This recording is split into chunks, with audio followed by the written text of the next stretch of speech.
What? I was wondering. Thinking you just brought up your music, and you're a creative guy, and you obviously have not just one creative outlet. What do you think the effects of art, the effects of, say, even art, to take it as far as art therapy or like creativity plays a factor in you feeling good? I was talking to a guy. I wasn't talking to the guy, but I was working on a project where somebody asked. There was an artist who was in the National Gallery in Ottawa, and we're doing this interview with him. And I said, "How did you become? How did you make the decision to become an artist?" And he said, "Well, art school was cheaper than therapy, so I went there."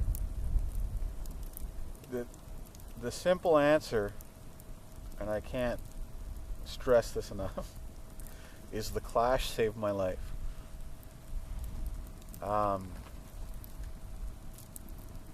Being able to create takes your mind off things, puts you in a different place, first and foremost. It's an outlet when you look at, the writing of anything, or whether it's art, music, literature, you know what I mean? Yeah. But certainly with music, and I don't doubt this is true for all arts, but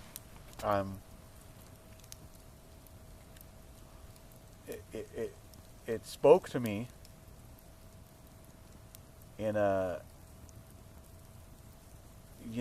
way that let me know that I was not the only one like me, and that there was others out there who felt the same way I did. And even if they didn't, they feel differently about it, you know what I mean? But we're all in this together. And for all the rage and aggression in the music itself, it saved my world. I had something that was mine. I've never looked back either, to be honest with you. I mean, that happened when I was like 12. Ich bin ein punk rocker since then. And,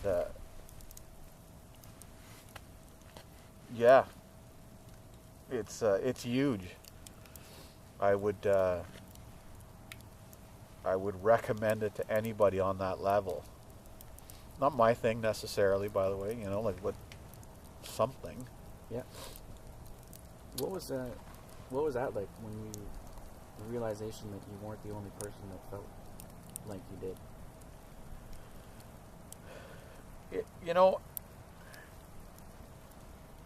I guess I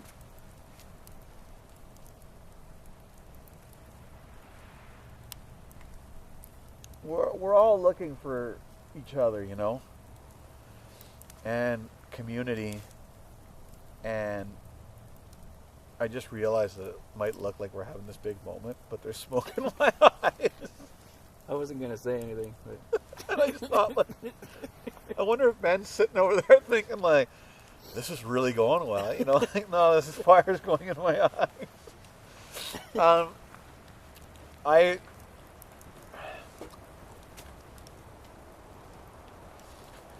There's an all-consuming happiness when you fall in love or you're just in a relationship or something. And that all-consuming happiness is, why it's all-consuming is, it's so much so that you don't even pause to take stock of how happy you are. And that's what it was like for me. So much so that I didn't even think about it that way. I was just so happy to discover this community, to discover the community in my own town and friends, and you know what I mean, who were like this and shared ideas and loved this thing the way I loved it, that you don't even look at it, you don't even take stock of it, you're just so happy it's there, it's unconditional. So for me, I just remember that joy. I don't remember this moment where I was like, oh yeah, finally. I was just, it was beyond that, where I was just happiness and something to go to, Yeah. It was mine. Purpose. Yeah. And that it was not mainstream. And not just not mainstream, my stuff specifically. What I loved about it, and I still love it about it, is it didn't ask to be understood. You were either in or you were out. And if you were out and didn't like it, or on the outside and just, I think this is weird or this or that, we didn't care.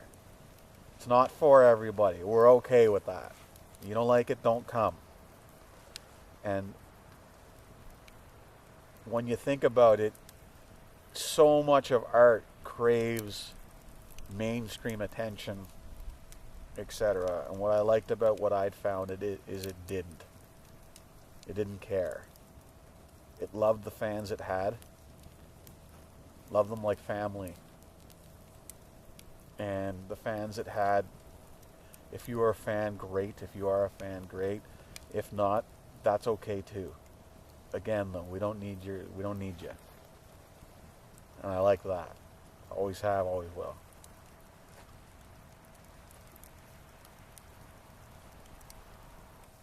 To your younger Joey, say just before you discovered that you discovered your own, that tribe, you discovered, punk rock, you discovered the Clash. What would you say to that guy who was like, obviously not in the same place, but I suppose I would maybe introduce it. I suppose I'd try to talk him some sense into him, for lack of a better word. But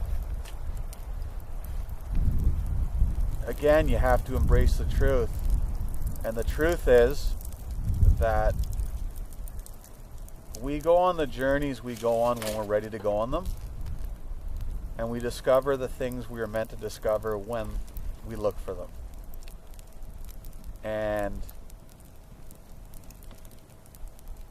you might look at it as a sad thing. I look at it as it is what it is. I'm not sure there was anything you could have told me. Really. The thing I wanted to hear most of all was, and that's probably what I would have kept it, I'd keep it to, it's going to be okay. That's the thing that's what all I ever wanted to hear, to be honest with you, is it's going to be okay. And have it meant,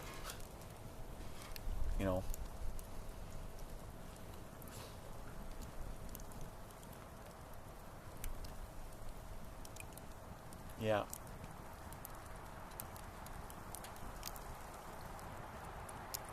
on the same sort of question, and maybe it's the same answer. Sounds like it might be.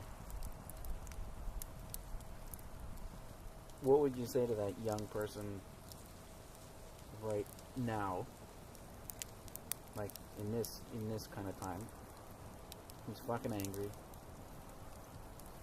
They probably don't know why. They're depressed. They just fucking hate life. They don't think anybody understands them.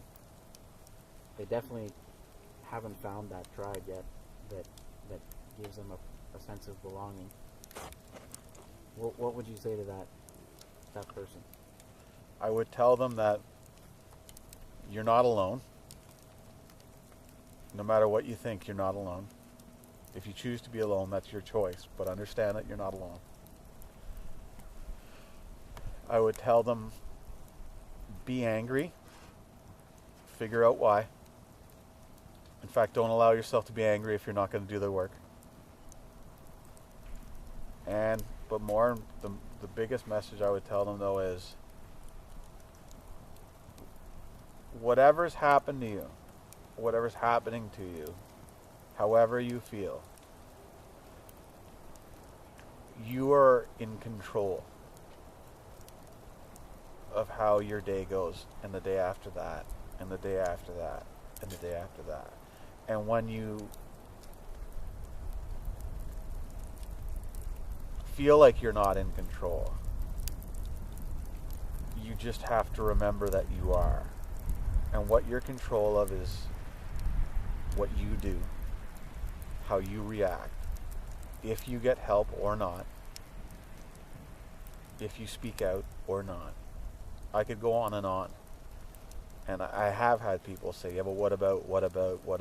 And it always comes back to, yeah, but you get to decide. And rather than view it as a heavy thing, I view that as an that's great news. It's good news. You can do something. You can do something about all this. And I mean, one of the hardest things any young person runs into is thinking that they can't do something about something, specifically their own lives. When in reality, take any young person who feels that way, and you listen to some of their hopes and dreams, and let's be clear, I have the luxury of looking at it from my own hindsight. But what I'm here to tell them is, no, it's probably really, really achievable. Not just pie in the sky achievable, but actually really achievable. And you can't let people say it isn't. And if you just focus on you, on getting better, on having a good day, ask yourself those hard questions. Do you want to be better? Do you want to would you like to be happy? Focus. And it'll happen.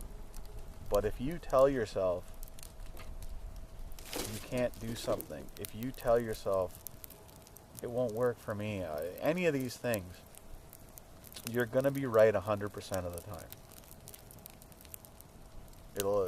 You'll be right. And that's a shitty thing. Yeah.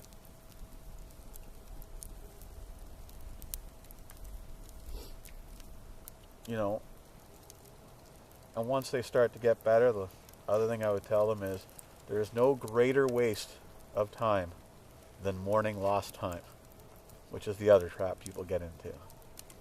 Trust me, I know. What if? Well, that's done. Always looking back. Yeah. Just forward. Right? That's why we don't have eyes in the back of our head. We're meant to look forward. Yeah.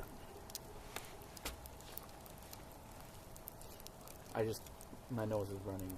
It's not I thought I had you. I got this fucking guy on the ropes. Is that what it's going to be? Let's see who can make it. The other person cry first. Oh, I'll win that every day. My ability to make shit up is infinite. I think that's it, man. As it turns out, those were the next words.